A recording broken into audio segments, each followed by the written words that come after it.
Bonjour, je m'appelle Yann, j'habite à Lyon et depuis le début de l'année, je navigue entre le Salvador et la France pour un projet, on va dire, à moyen long terme. Je me définis surtout en tant que professeur de yoga et membre de la JUN puisque je suis très actif dans les deux cas. Aujourd'hui, justement, on a un événement organisé autour de la JUN. Est-ce que vous pouvez nous parler de la JUN? C'est un outil qui permet de faire des échanges entre les individus, donc qu'on appelle communément la monnaie.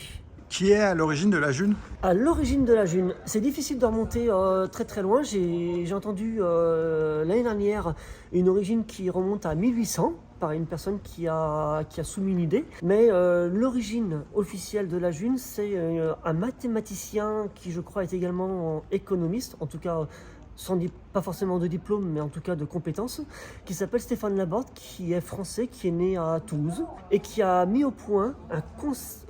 Moi, j'appelle ça un concept mathématique.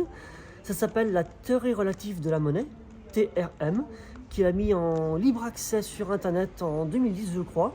Et ensuite, quelques années plus tard, avec un groupe d'individus dont il me semble il y a des sociologues, des scientifiques, enfin de différents types de cadres scientifiques, et surtout des développeurs en informatique. Ils ont construit les premiers supports qui permettent d'utiliser cet outil qui est justement, à l'origine, le nom officiel c'est la monnaie libre, et le prénom que les développeurs lui ont donné c'est la JUN. C'est une crypto-monnaie? C'est une crypto-monnaie dans le sens où la JUN repose sur une technologie qui s'appelle la blockchain. Et toute crypto-monnaie a pour concept de base de reposer sur une blockchain, qui ne veut pas forcément dire que c'est décentralisé, mais ça peut être décentralisé. Par exemple, parlons un peu en parallèle, l'euro numérique. L'euro numérique peut très bien être une monnaie qui repose sur une blockchain, et à ce moment-là, ça deviendra également une crypto-monnaie.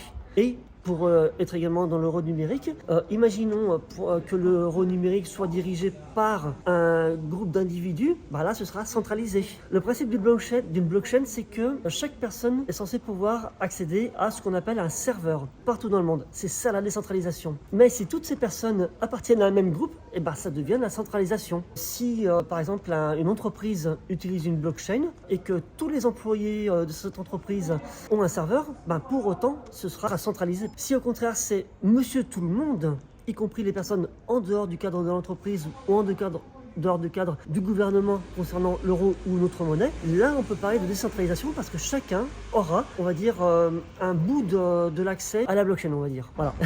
Et du coup, la JUN est présente dans combien de pays? Combien de personnes l'utilisent? Quel est le volume utilisé? Pour répondre par rapport au nombre de pays et de régions par pays, là où c'est le plus développé, c'est en France puisque c'est là que c'est né, en Espagne parce que c'est les voisins les plus proches et que ça s'est beaucoup développé parce que ça a commencé à Toulouse et que du coup il y a beaucoup de branches de connexion. C'est très actif également en Belgique. Je sais qu'il y a également des individus en Australie, en Allemagne, en Afrique. Sénégal me vient à l'esprit là tout de suite. J'ai entendu parler aussi du Brésil, Guatemala. Il y a une île qui est au-dessus de l'Amérique du Sud et j'ai vu qu'il y avait une centaine de personnes qui sont répertoriées. Et il faut savoir que justement dans la JUN, il y a un endroit, il y a une carte mondiale où chacun est libre ou non de se répertorier. Et donc les personnes qui se répertorient, on peut automatiquement les calculer. Et par rapport à ce chiffre, il y a de mémoire entre 20 et 30 000 personnes. Dans 60 pays à peu près. Pardon? Dans 60 pays à peu près. Je dirais plutôt 30. 20 c'est sûr, 30 c'est presque sûr. À Lyon, du coup, la JUN, ça représente une communauté de combien de personnes? Alors là, ça soulève deux branches différentes. Il y a, voire même 3 branches, parce que il y a différentes catégories d'utilisateurs. Il y a les personnes qu'on appelle les membres, et il y a les personnes qu'on appelle les utilisateurs, on va dire non membres ou simples utilisateurs. Et il y a également d'une part des personnes qui sont, on va dire, actives d'une manière ou d'une autre, et d'autres qui sont plus passives, quoi, je veux dire, ou qui sont actives mais dans l'ombre. Par exemple, il y a des personnes qui viennent régulièrement aux événements qu'on appelle les marchés, où on fait des échanges entre nous. Donc, une personne apporte un DVD, un livre, un vêtement, un fruit, une compote, quelque chose qu'elle a fabriqué, ce qu'elle veut, un truc artisanal. On est libre et propose un certain nombre de JUN contre ce produit, une autre personne est intéressée, ça fait un échange, et ainsi de suite. Ça, c'est la base.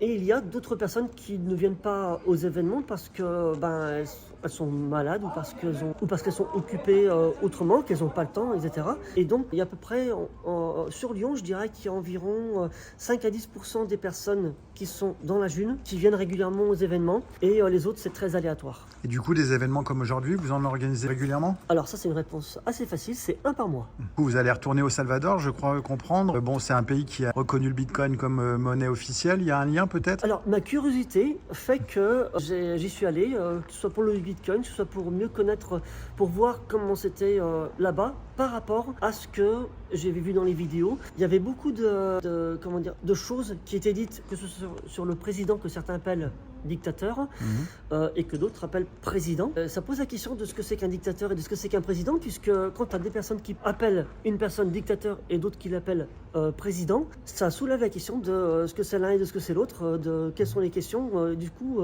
je ne sais pas trop quoi répondre à ce niveau-là. Pour moi, c'est un président. C'est un président dans le sens où Qui a incarcéré une grande partie de sa population. Oui, voilà, exactement. C'est le truc qui bloque. C'est le truc qui bloque dans le sens. Alors, la question, c'est quand même. Quelle est la frontière entre la sécurité et la liberté? Exactement. Parce que la question, c'est qui sont les MS-13. C'est pas les enfants de cœur. C'était, c'est en partie les MS-13 et un autre gang rival dont j'ai pas retenu le nom, qui étaient d'origine d'Amérique centrale, qui ensuite se sont exilés aux États-Unis, qui ensuite sont revenus en Amérique centrale, qui sont réunis en bande et qui sont devenus des criminels parce que pas d'accès à la monnaie.